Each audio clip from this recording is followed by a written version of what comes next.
that has been underway for decades. Hundreds of thousands of African American men across the country have converted to Islam behind bars.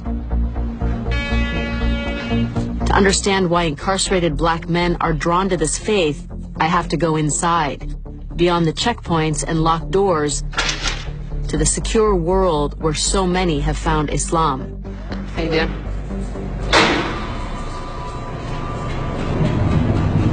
Allahu Akbar, Allahu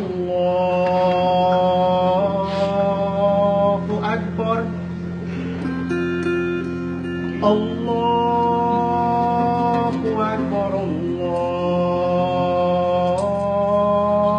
Akbar. It's time for afternoon prayers, and the Muslim inmates in this California state prison are doing what was once forbidden, having an Islamic worship service. In the toughest jails in America, black prisoners are listening to a new voice of authority. Praise be to Allah, Lord of the worlds, the beneficent, the merciful, owner of the Thousands of hardened criminals are turning to Allah. Alone we seek for help. Show us the straight path. All over the country, black Americans are converting to Islam, now the fastest growing religion in the United States.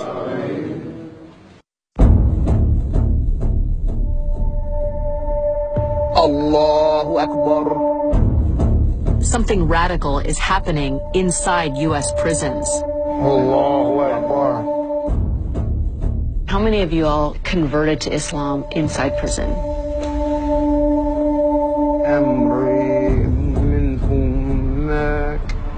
Once you study the truth, What was it about Islam that resonated with these men? It allows them to be men. Islam transforms heart. It changes the person totally. But this isn't just about the lives Islam touches in prison. We are leaders. We are a community. Islam has been in this country for more than a century. It's about a community in America that has practiced the faith for generations. We are not a new face to Islam. But despite its history here, Islam is still deeply misunderstood. I do not feel oppressed.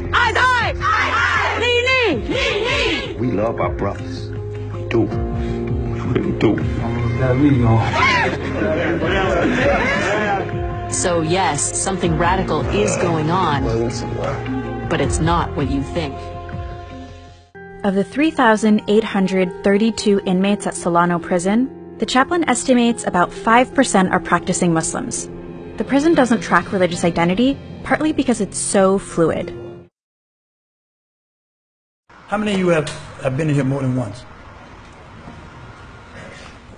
How many of you have been here more than 5 times?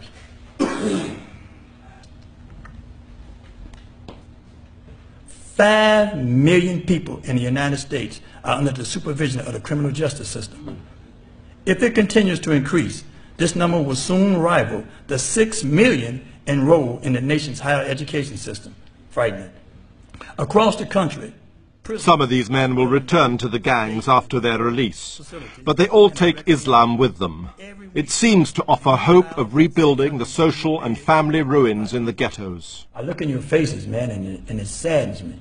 Because every time I look at you, I see a fatherless child. How many of you have children? If you in here, who's guiding your babies? You have become Satan, the Satan's instrument to take your children and fill up the prisons with. One of the things that started me seeking something different was I was looking at the people that were around me who were older than I was, who had been in prison longer than me, and who had been on that same negative, self-destructive path, and me not being satisfied with what I was seeing in them. And at that time I started going to religious services. It didn't matter if it was Muslim, Christian, Jewish. I went seeking a better way, and I believed in God, so I knew that the only way I was going to change was through God.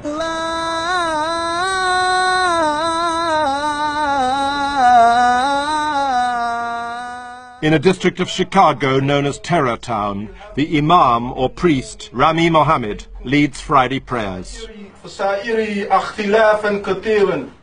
Rami spent 5 years as a U.S. Marine. He taught himself Arabic and converted to Islam while working as a prison guard. If thou hast willed our defeat, thou will be worshipped no more. Amin was once charged with a double murder. He's one of several former gang members who attend the mosque. Allah subhanahu will suffice you. Nashhadu an la ilaha illallah wahdahu la sharika lahu. Lahul mulku wa lahul hamdu yuhyi wa yumeet.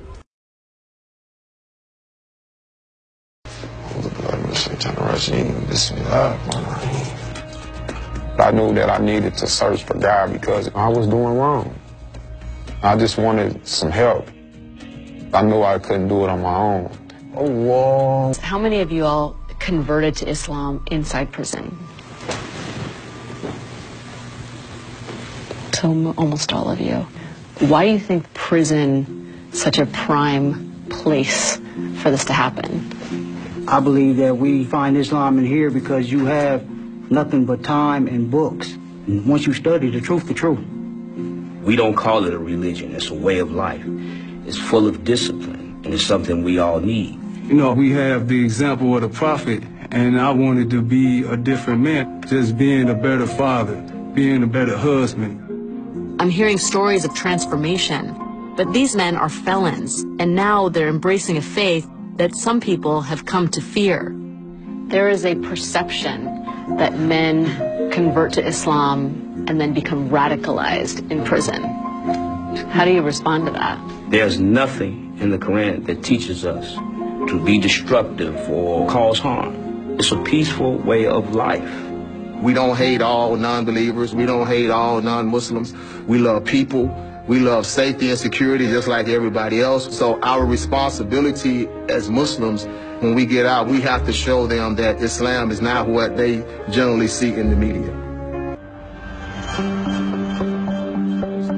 Kareem began working with Ismail, a prison chaplain, to learn more about Islam and how it could tame his anger. Everything I've been reading in the Quran, when I read in the morning, is always speaking about patience. Patience is half the faith.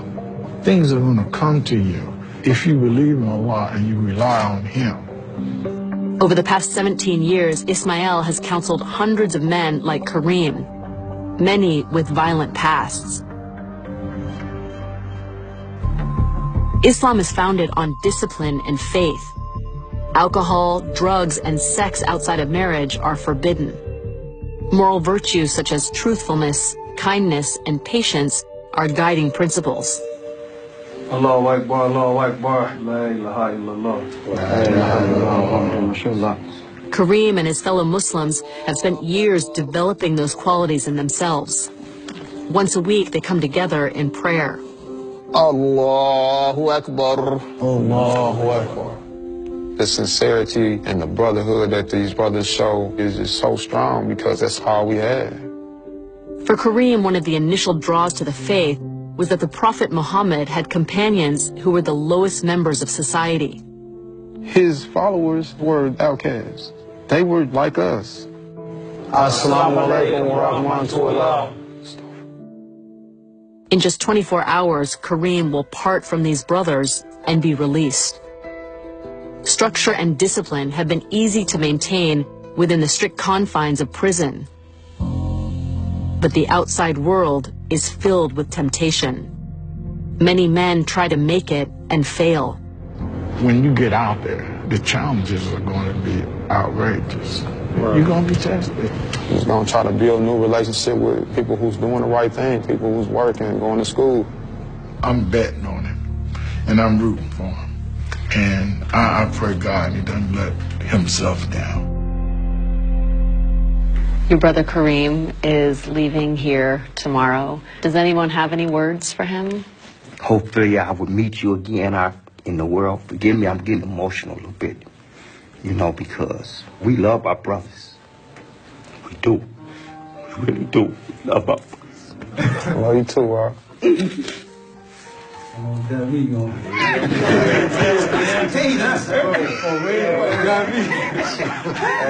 Okay, Muslims are allowed to cry, come on.